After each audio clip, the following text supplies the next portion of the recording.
En 2022, lors du dernier bear market, je me souviens, la majorité des investisseurs ont pris des grosses claques sur leur portefeuille, entre moins 40 et moins 60% pour une bonne partie d'entre eux. Et moi-même, c'était le premier bear market que je traversais. En effet, j'ai commencé les cryptos en 2019, donc 2021, c'était mon vrai premier bull run, et 2022, le bear market qui a suivi. Je n'avais pas autant de recul et d'expérience qu'aujourd'hui, donc à l'époque, je n'ai pas appréhendé ce bear market de la meilleure des façons. Même si j'ai réussi à mieux tirer mon épingle du jeu que la plupart des investisseurs, ce n'était pas encore ça. En revanche, aujourd'hui, avec le retour d'expérience du dernier bear market et toutes ces années entre-temps à affiner et optimiser mes stratégies en finance décentralisée, j'ai désormais une stratégie claire qui me permettra d'atteindre mes objectifs durant ce bear market et le transformer en une véritable opportunité. Je vais vous partager ça dans cette vidéo d'aujourd'hui et surtout, avant qu'on commence, ce que je tiens à vous partager, c'est le fait que ce que je vais vous montrer dans cette vidéo, c'est pas juste de la théorie en disant voilà ce que je compte faire durant le bear market. En effet, ce bear market, il a déjà commencé. En fait, depuis le 6 octobre 2025, nous sommes dans une tendance baissière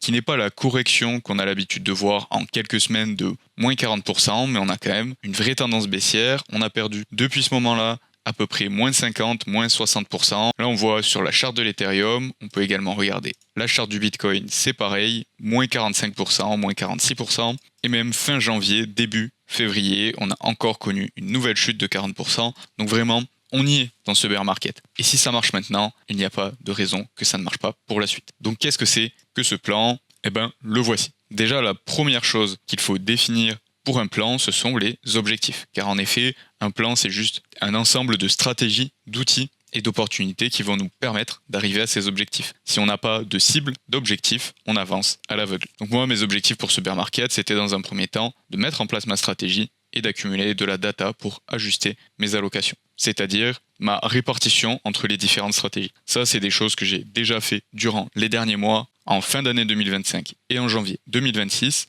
Donc cette partie-là, on est bon. Et après, à moyen terme, sur 12 à 18 mois, c'est de faire travailler mon capital avec le minimum d'exposition aux tendances du marché, viser un objectif de 80% d'APR avec au moins 60% de rétention. Donc malgré le bear market, réussir à faire 50% de performance nette sur 2026 sur mon capital. Et enfin, en stratégie long terme, c'est d'accumuler du Bitcoin grâce au rendement avec un prix d'achat moyen inférieur à 70 000 $. Donc ça, c'est des choses que j'avais définies en novembre 2025. À l'époque, on était encore au-dessus des 70 000 $, mais là, j'ai déjà commencé à pouvoir accumuler grâce au rendement généré du Bitcoin car on a touché les 70 000 $ et on est même allé en dessous avec le Bitcoin. En termes d'allocation, je vais être à 80% sur du risque faible, donc fournir de la liquidité concentrée sur des blue chips, être en stablecoin et les faire travailler, ou être sur des stratégies delta neutrales. Et après, les 20 derniers pourcents, donc on est un peu sur une loi de Pareto ici, 80-20, pour aller booster mes rendements et mes performances avec des opportunités, certes risquées en termes de volatilité et de potentiel perte de capital, mais qui sont tout à fait indépendantes et inaffectées par les conditions du marché. Notamment, parmi les stratégies ici, ça va être les shorts. Quand le marché baisse, le short il va continuer à gagner de l'argent, c'est même l'objectif. Et aussi les stratégies de DLLM sur Meteora, qui là, quoi qu'il arrive, continue à générer des rendements malgré le marché baissier. On a vu que les volumes de transactions sur Solana sont toujours aussi élevés, plus de 30 milliards de dollars de façon hebdomadaire, et surtout, il y a toujours autant d'engouement autour des mêmes coins. Donc ces stratégies nommées ici, le Flywing LP Lending, les yields sur les stablecoins, le DLLM sur Meteora, le farming de funding rate et les shorts sur des échanges décentralisés perpétuels, on va les détailler juste après, mais voyons un petit peu déjà comment ça s'articule en termes de stratégie. Car chacune de ces opportunités seules ne sont pas des stratégies à proprement parler, c'est qu'une fois liées entre elles avec des règles et des critères, que ça devient réellement une stratégie qui va m'amener vers mes objectifs. Donc la première chose, c'est la boucle de lending, borrowing et fournir de la liquidité. Ici, en marché baissier, je vais fournir de l'USDC pour shorter le marché, étant donné que nous sommes en marché baissier, en empruntant des actifs volatiles. Et en plus, je vais avoir un APR net, car fournir des stablecoins, c'est mieux rémunéré qu'emprunter des actifs volatiles. Donc, je me retrouve avec un APR net, donc je suis payé pour emprunter des cryptos. Ces cryptos-là, je vais pouvoir les utiliser pour fournir de la liquidité.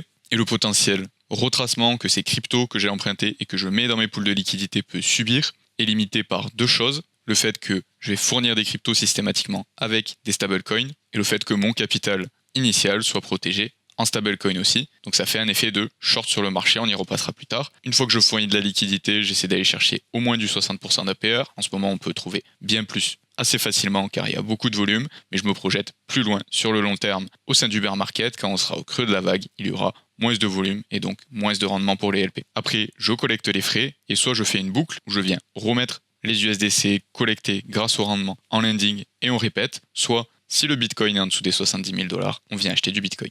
Ici Meteora et les stratégies de DLLM sur les mêmes coins. Vous avez pu voir que j'en parlais dans le challenge 10 à 50 sols dont j'ai parlé sur la chaîne. Justement, j'essaie de faire du scaling sur cette stratégie, voir si elle marche à plus grande échelle, si j'arrive à être constant sur la durée et à continuer à obtenir des rendements aussi importants. Et une fois que ça c'est validé, le but, ça serait de continuer à générer ces mêmes types de rendements, mais au lieu de les réinvestir, venir se dérisquer et utiliser ça comme source de cash flow pour prendre 100% des rendements et les redistribuer en stable, que ce soit dans la boucle de lending, borrowing et liquidity providing, ou alors directement dans des yields générés sur des stablecoins entre 9 à 15% par an. Ce capital ici qui serait en train de travailler en stablecoin, ça serait uniquement des options stablecoin qui sont 100% liquides, que je peux retirer à tout moment. C'est pour ça que c'est du 9 à 15%. On peut aller chercher plus sur des stablecoins en finance décentralisée, mais ça demande de verrouiller ou d'avoir des contrats à terme sur nos stablecoins. Ici, l'objectif de ces stablecoins, c'est certes de les faire travailler, également de s'isoler de la volatilité des marchés, mais surtout d'avoir des munitions pour saisir des opportunités. Ces opportunités, c'est soit de l'achat de Bitcoin si on a vraiment des prix intéressants, parce que ici, avec cette boucle où je viens générer des rendements au fur et à mesure avec de la liquidité concentrée, je peux venir faire un DCA à partir du moment où on est en dessous des 70 000 $, qui est mon prix cible pour l'achat de Bitcoin. Mais ici, avec cette réserve où j'accumule des munitions, entre guillemets, en stablecoin, le but c'est de faire des achats plus agressifs, mais quand on sera plus bas. Pas forcément uniquement sous des 70 000 $, mais si on vient toucher des prix cibles qui me paraissent intéressants, en dessous des 60 000, vers les 50 000 $, là j'irai faire des achats plus agressifs avec des montants plus importants. Et également, les autres opportunités que je pourrais prendre, c'est si on vient avoir des chutes de marché assez importantes ou que j'identifie qu'il y a un potentiel de retracement, durant certaines phases de marché, venir faire des shorts pour essayer d'aller chercher de la rentabilité pendant des périodes où je ne serai pas forcément à l'aise d'être exposé à des actifs volatiles dans mes pools de liquidité par exemple, ce qui ferait que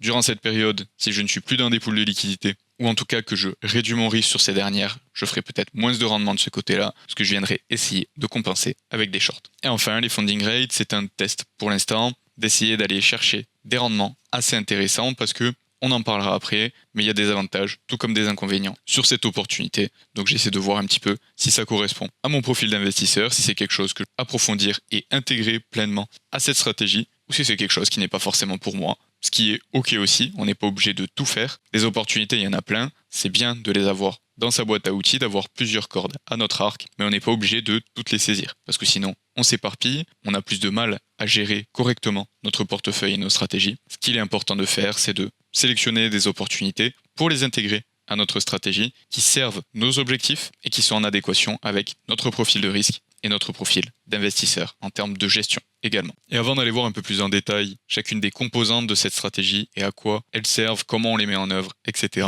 Si toi aussi tu veux que je t'accompagne personnellement pour mettre en place une stratégie similaire au sein de ton portefeuille, adaptée à tes objectifs et à ton profil d'investisseur, n'hésite pas à réserver un appel dans la description pour qu'on en discute ensemble afin d'arrêter de subir le marché et de commencer à générer du cash flow dès maintenant. Donc pour faire un zoom un petit peu sur ces différents composants de ma stratégie, la première c'est ce que j'ai appelé un flywheel, donc une espèce de boucle de lending et borrowing avec du liquidity providing. Ici, ça sera la majorité du capital qui sera là-dedans, entre 25 et 50%. La rentabilité cible, c'est entre 60 et 150% d'APR. Sur la partie où je fournis de la liquidité, bien entendu, pas sur l'entièreté du capital, parce que le lending et borrowing, comme je vous l'ai dit, ça va rapporter entre 1 et 3%. Certes, c'est en bénéfice, donc c'est intéressant, mais c'est pas quelque chose qui est très rémunérateur non plus. Le rôle dans le portefeuille, c'est de gérer du cash flow et on a également un pseudo delta neutral que je vais vous expliquer juste après. Les avantages, c'est une rentabilité élevée, un hedging du capital sans gestion active.